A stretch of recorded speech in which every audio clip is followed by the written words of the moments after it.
ऐसी बन रही है कि बहुमत का आंकड़ा एनडीए पार कर गया है। 297 सीटें। आप ये देखिए, आपको ज्यादातर यहां पर केसरिया रंग दिखाई पड़ रहा है, मतलब ये सारे बीजेपी के सांसद हो सकते हैं। रुझानों में जो यहां पर बैठे हुए नजर आ रहे हैं, ये हिस्सा जो आप देख पा रहे हैं, ये इंडिया ब्लॉक का है। फिलहाल 161 सीटों पर इंडिया ब्लॉक के प्रत्याशी भी आगे चल रहे हैं और आखिर में जो आप देख पा रहे हैं वो अदर्स हैं। वो अदर्स के नंबर्स आपको देखने को मिल रहे हैं और उनकी पिक्चर देखने को मिल रही है। ज्ञानेश जी, इंडिया ब्लॉक अगर 161 सीटों पर आगे चल रहा है तो ये भी एक प्रकार से अच्छे संकेत ही हैं उनके लिए। अच्छे संकेत क्या बोला? 161 सीटों पर अगर इंडिया ब्लॉक आगे चल रहा है तो ये भी एक अच्छे संकेत ही हैं, मतलब जो तस्वीर 2014 और 2019 में उनके लिए रही है उसके मुकाबले। देखिए, कोई भी जो रिजल्ट आएगा ना, वो तो लोकतंत्र के लिए अच्छा संकेत आएगा ही। अगर विपक्ष इसमें मजबूत होता है या कुछ अच्छी स्थिति में आता है, जाहिर सी बात है वो लोकतंत्र के लिए हमारे बढ़िया रहेगा। और अभी जो फिगर लगातार चेंज होते जा रहा है, इसमें ऐसा लग रहा है कि ये जो एग्जिट पोल है ना, जो आज एग्जिट पोल में बदलने वाला है, उसमें विपक्ष ज्ञानेश जी मान ही लिया। अभी आधे घंटे पहले आप कह रहे थे कि 10 बजे का इंतजार करिए, लेकिन आधे घंटे में आपने मान लिया कि एग्जैक्ट पोल उसी ट्रैक पर है। मुझे लगता है कि ये जो फिगर है ना 11 बजे के आसपास चेंज हो जाएगा। और अभी जो दिखाई पड़ रहा है ना, मुझे पता नहीं क्यों ऐसा लग रहा है कि आज दोनों के दावे जो है ना, वो थोड़ा सा कंफ्यूजन किया हुआ है। और मुझे लगता है 11 बजे के बाद चीजें बहुत बदलेंगी और रिजल्ट शायद जो अभी दिख रहा है वो शायद नहीं होगा। अच्छा जी। एक चीज और, ये ईवीएम की काउंटिंग लगभग कितनी देर में शुरू हो जाती है? मतलब अमूमन वैसे अब तक तो हो जाती है आधे घंटे के अंदर। शुरू हो चुकी होगी। ईवीएम की काउंटिंग शुरू हो जाती है, लेकिन क्योंकि कई राउंड होता है, इसलिए मुझे ऐसा लगता है कि काफी वक्त लगेगा। 11 बजे एग्जैक्ट टाइम है एग्जैक्ट पोल दिखाने का और रुझान लाने का। एक रिएक्शन हम परमवीर जी से लेते हैं। परमवीर जी, रुझानों में एनडीए ने बहुमत का आंकड़ा पार कर लिया है, क्या ये माने कि तस्वीर यही रहेगी आखिर तक, या जैसा ज्ञानेश जी कह रहे हैं कि 11 बजे तक आपको बदलाव देखने को मिलेगा, संकेत वो हैं?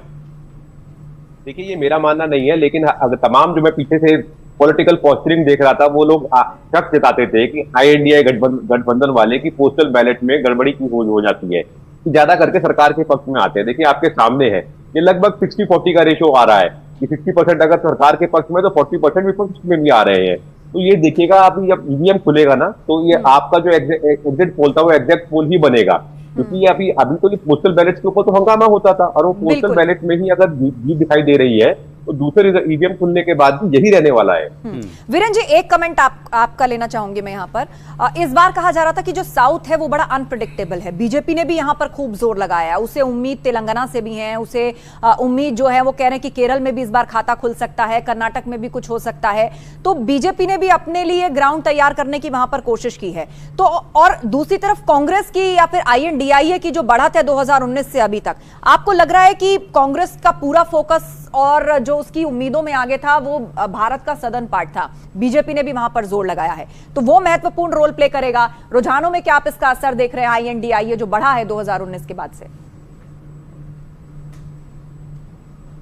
वीरेन जी। सॉरी, देखिए, दक्षिण भारत में कर्नाटक तो बीजेपी का गढ़ रहा है, आज से नहीं बरसों से। 1967 में जनसंघ के पहले MLA जीते गए थे कर्नाटक में, और उसके बाद येदियुरप्पा जी के आने के बाद अब देखेंगे north Karnataka, coastal belt particularly BJP मय हो गया। ओल्ड मैसूरू, जिसको हम साउथ कर्नाटका भी कहते हैं, वहां पे थोड़ा कमजोर रहा, लेकिन इनके जेडीएस के साथ आने के बाद से वहां भी इस तरह का हो गया है कि अब की बार जो छोटा मोटा बचा था, वैसे अकेले उन्होंने 25 सीटें जीती थी पिछली बार। जहां तक तमिलनाडु का सवाल है, वहां पर मुझे लगता है कि 2 सीट बीजेपी जीत सकती है।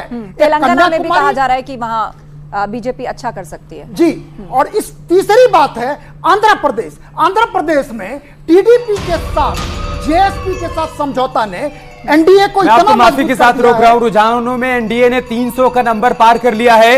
ये बड़ी खबर सामने आई है, बिग ब्रेकिंग। रुझानों में एनडीए ने 300 का आंकड़ा पार कर लिया है। बहुत बड़ी खबर। आप देखिए, अभी तक तकरीबन 491 सीटों के रुझान सामने आए और उसमें से 300 सीटों पर एनडीए के प्रत्याशी आगे चल रहे हैं।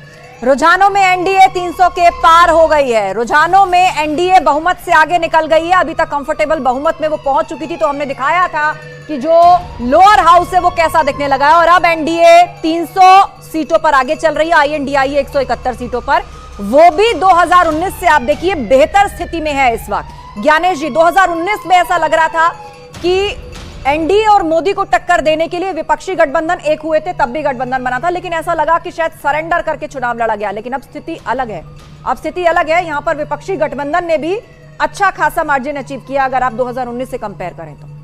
देखिए, इस चुनाव में जो सामने चीजें दिखाई पड़ी है, सामने में मोदी का कद तो इतना बड़ा हो चुका है, बीजेपी का कद इतना स्ट्रांग हो चुका है संगठन में, चाहे आप नेता के रूप में देखिए, और ऐसे में इस बार विपक्ष लड़ता हुआ दिखाई पड़ा हम सबको जी। लेकिन रिजल्ट क्या आता है, यही तो लोकतंत्र है। मैं बार बार कर रहा हूं कि देखिए, आज का दिन जो है नई सरकार का गठन होने का दिन है।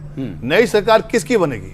मोदी 3.0 बनेगी या कुछ क्या आने वाला है आप समझ सकते हैं। लेकिन जो तस्वीरें मुझे दिखाई पड़ रही है कि इस बार बीजेपी की स्थिति उतनी मजबूत नहीं है 2019 वाली, जितनी कि इस बार बताया जा रहा है। बीजेपी सरकार बना बीजेपी ने बढ़त बनाए रखी है। ज्ञानेश जी, जो एनडीए के नंबर्स है ना, इसमें 256 पर बीजेपी ने बढ़त बनाए रखी है। पिछली बार नंबर्स 300 से आगे थे, और अभी आप खुद ही कह रहे हैं कि 11 बजे तक तस्वीर धीरे धीरे और बदलेगी। परमवीर जी, एक रिएक्शन में आपका इस पर लूंगा। अभी जैसे साउथ की बात हो रही थी, शुरुआत से एक नैरेटिव सेट करने की कोशिश की जा रही थी कि इस बार साउथ से बीजेपी और एनडीए पूरी तरीके से साफ हो जाएगी, और इधर नॉर्थ में भी बीजेपी को नुकसान हो रहा है, और इसी के ग्राउंड पर इंडिया ब्लॉक का कहना था कि इस बार आपको परिवर्तन देखने को मिलेगा। लेकिन एग्जिट पोल ने जो संकेत दिए कि नहीं, साउथ में भी कमल खिल रहा है, और अभी जो रुझानों में जो देखने को मिल रहा है, कह सकते हैं कि वो नैरेटिव फेक था जो शुरुआत में सेट करने की कोशिश की गई। परमवीर जी, तो परमजीत जी, ठीक है, वीरेंद्र जी, आप इसी पर आपका रिएक्शन। साउथ में यदि कुल राज्यों को जोड़ के हम नंबर निकालें तो 132 बनता है जी। पिछली बार बीजेपी को 29 मिला था, यानी 25 मिले थे कर्नाटक में, और तेलंगाना में मिला था 4। हमें लग रहा है कि इस बार बीजेपी का जहां से भी गेन हो रहा है, उसमें साउथ से भारी गेन हो रहा है, यानी एनडीए 60 क्रॉस करेगी 132 में। आप पूछेंगे कहां? पहला कर्नाटक, दूसरा आंध्र प्रदेश, तीसरा तेलंगाना, और चौथा बनाई है। तो क्या लग रहा है, उत्तराखंड की भी 5 सीटों पर तस्वीर साफ हो गई है? उत्तराखंड से कोई अपडेट आ रहा है? वीरेंद्र जी, एक सेकंड के लिए रोक लीजिए। और उत्तराखंड की 5 सीटों पे बीजेपी क्लीन स्वीप करती हुई नजर आ रही है। 5 सीटों पर बीजेपी आगे चल रही है। अल्मोड़ा में अजय टमटा आगे हैं, गढ़वाल में अनिल बलूनी आगे हैं, नैनीताल सीट से अजय भट्ट आगे चल रहे हैं, टिहरी गढ़वाल से माला राज्य लक्ष्मी शाह आगे चल रही हैं, और हरिद्वार से त्रिवेंद्र सिंह रावत आगे चल रहे हैं। 5 सीटों पे बीजेपी उत्तराखंड में 5 सीटों पर लीड कर रही है। तो क्या माना जाए, जिस तरीके से उत्तर प्रदेश और उत्तराखंड में जो सीटों को लेकर के जो तस्वीर साफ है, उत्तर प्रदेश की 80 के 80 पूरी तस्वीर साफ हो गई है क्या रुझानों में अब तक? नहीं, अभी 3 सीटों की तस्वीर आना बाकी रह गई है, लेकिन 77 सीट्स की तस्वीर साफ हो चुकी है। रुझान, शुरुआती रुझान आ चुके हैं, और शुरुआती रुझान में एनडीए ने काफी बढ़त बनाई हुई है। 53 सीट्स पे एनडीए लीड कर रहा है। तो ये बता रहे हैं उत्तर प्रदेश की, उत्तराखंड की भी 5 सीटों पर भारतीय जनता पार्टी बढ़त बनाए हुए। और एक बार हम फिर आपको दिखा दें कि किस तरीके से तमाम जो जानकारियां आ रही है। ये देखिए आप कि उत्तर प्रदेश में फिरोजाबाद से अक्षय यादव यहां पर बढ़त बनाए हुए हैं। फिरोजाबाद हाई प्रोफाइल सीट थी, कड़ा मुकाबला यहां पर था, और फिरोजाबाद में अक्षय यादव यहां पर बढ़त। अमेठी से बड़ी खबर, स्मृति ईरानी बढ़त बनाए हुए हैं। ये आप देखिए, अमेठी में स्मृति ईरानी, यानी कि काफी कड़ा मुकाबला जिन जिन सीटों पर था, स्मृति ईरानी यहां पर बढ़त बनाए हुए हैं। फिरोजाबाद में अक्षय यादव बढ़त बनाए हुए हैं। तो दिलचस्प मुकाबला यहां पर लगातार चल रहा है कि किन किन सीटों पर, और अमेठी से स्मृति ईरानी, अक्षय यादव फिरोजाबाद से आगे चल रहे हैं। इस वक्त की जो लीड की खबर आई है वो ये आई है कि अक्षय यादव फिरोजाबाद से आगे हो चुके हैं। मैं आपको बता दूं कि अभी तक सपा के ज्यादातर जो मेल हैं वो लोग आगे ही चल रहे हैं, और अमेठी से स्मृति ईरानी ने लगातार शुरुआत ठीक है अनुपम, बढ़त बनाई हुई है। समाजवादी पार्टी के सारे बड़े चेहरे कमोबेश इस वक्त आगे चल रहे हैं। अक्षय फिरोजाबाद से आगे चल रहे हैं। 2019 में उनकी हार हुई थी आस्था वहां पर, क्योंकि तब शिवपाल यादव ने अपनी पार्टी के सिंबल पर चुनावी मैदान में उतरकर उनको हरा दिया था, ये शिवपाल यादव का कहना था। इस बार चूंकि उनका साथ मिला है तो अक्षय यहां पर बढ़त बनाई हुई है। हमें लगता है थोड़ी चर्चा हमें उत्तराखंड पर भी करनी चाहिए। ज्ञानेश जी, 2014 से हम देख रहे हैं कि देवभूमि भारतीय जनता पार्टी का गढ़ बन गई है, और इस बार भी तस्वीर कुछ बदल नहीं रही है। जो 2014 में हुआ, 19 में हुआ, वही रिफ्लेक्शन देखने को मिला है। 5 सीटों पर बीजेपी ने बढ़त बनाए रखी है। ज्ञानेश जी, देखिए, वहाँ एनआरसी का जो मुद्दा था, जो धामी ने जिस तरह से उसको उछाला था, उसके बाद जो वहाँ पर कुछ दंगे हुए थे, कुछ जो क्लैशेज हुए थे, उसका भी ध्रुवीकरण, वोटों का ध्रुवीकरण वहाँ हुआ है। दूसरी बात, मैं जो बात कर रहा था उत्तराखंड के बारे में, उत्तराखंड में चूंकि ये सेकेंड रिपीट सरकार हुई है वहाँ राज्य सरकार की, उसका भी इम्पैक्ट पड़ता है। और धामी एक यंग मुख्यमंत्री हैं, और वहाँ तमाम देव स्थल भी है, तो आप समझ सकते हैं कि बीजेपी के पक्ष में सीटें 5 कम है, 5 ही है वहाँ पर। और अभी देखिए केदारनाथ की यात्रा शुरू, 4 धाम की यात्रा शुरू हो गई है। वोटों के पहले, अगर मतदान के पहले 4 धाम की यात्रा, धार्मिक चीजें, ये सब बहुत मायने रखता है चुनाव के दौरान। बिल्कुल बिल्कुल जी वीरेंद्र जी, आप कुछ ऐड करना चाह रहे हैं? उत्तराखंड ऐसा राज्य है भारतीय जनता पार्टी के लिए। 2019 में 14 ऐसे राज्य थे जहां पर भाजपा को 50% से ज्यादा वोट मिला था, और सबसे ज्यादा वोट मिला था गुजरात में, जहां पर 26 के 26 वोट मिले थे 62%। दूसरा राज्य उत्तराखंड है जहां पे बीजेपी को 61% वोट मिला था। सवाल है कि 61% को कितना नीचे ले जाएंगे। ठीक है, और उत्तराखंड की 5 सीटों पर बीजेपी आगे चल रही है। एग्जिट पोल में भी यही अनुमान लगाया गया था कि 5 की 5 सीटें इस बार बीजेपी के पास जा सकती हैं, और भाजपा के सभी उम्मीदवार आगे चल रहे हैं। रुझानों में अभी कांग्रेस का खाता भी नहीं खुला है। पौड़ी गढ़वाल से अनिल बलूनी आगे चल रहे हैं, इस बार लोकसभा कंटेस्ट कर रहे हैं। अल्मोड़ा से अजय टम्टा आगे चल रहे हैं। उत्तराखंड की 5 सीटों पर भाजपा आगे है, और एग्जिट पोल के अनुमानों के हिसाब से रुझान फिलहाल देखने को मिल रहे हैं। नैनीताल उधम सिंह नगर से अजय भट्ट आगे हैं। टिहरी गढ़वाल से माला राज्य लक्ष्मी आगे चल रही हैं। पौड़ी गढ़वाल से अनिल बलूनी आगे चल रहे हैं। कुल मिलाकर उत्तराखंड की जो 5 सीटें हैं वहां पर बीजेपी लगातार बढ़त बनाए हुए है। ज्ञानेश जी, उत्तराखंड की अगर बात करें तो यहां पर क्या कांग्रेस मजबूती से कोई मुद्दा खड़ा कर पाई थी भाजपा के खिलाफ?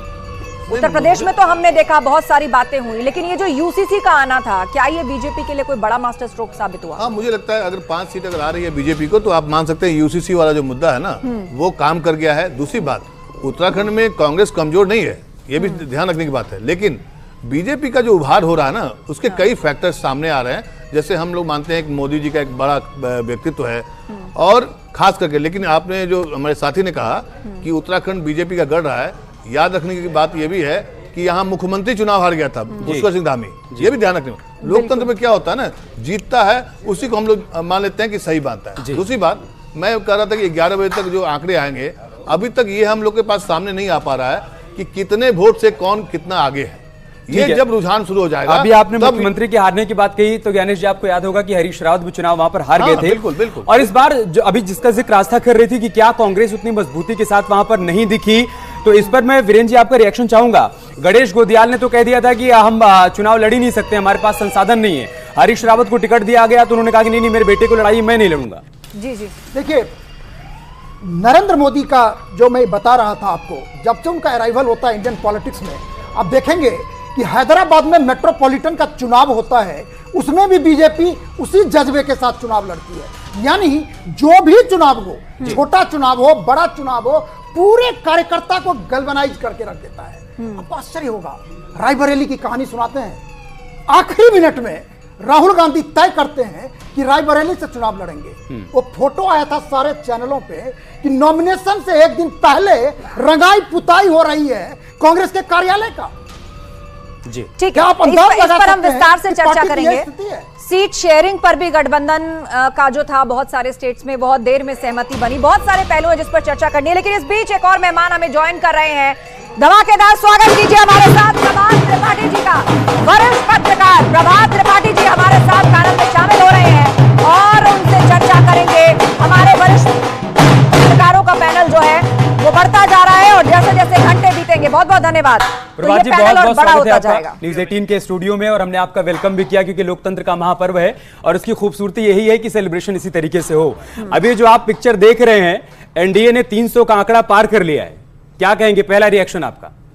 नहीं, देखिए अमित जी, निश्चित तौर पे जो सर्वे हुए थे उस पर लोगों ने सवाल खड़े किए। देखिए, सबसे बड़ी चीज क्या है कि जो सरकार का एक विश्वास होता है, जो अभी ये प्रारंभिक रुझान है, अभी 4-5 राउंड हुए होंगे, उसमें मुझे ऐसा लगता है कि अभी जी प्रभात जी, आपके ऑडियो में एक बार फिर से चेक कराती हूँ, लेकिन तब तक एक अपडेट पर नजर डाल लेते हैं। बहराइच से एसपी के रमेश गौतम आगे चल रहे हैं, कुछ सीटों के और रुझान सामने आ रहे हैं। फिरोजाबाद से एसपी के अक्षय यादव इस वक्त आगे चल रहे हैं।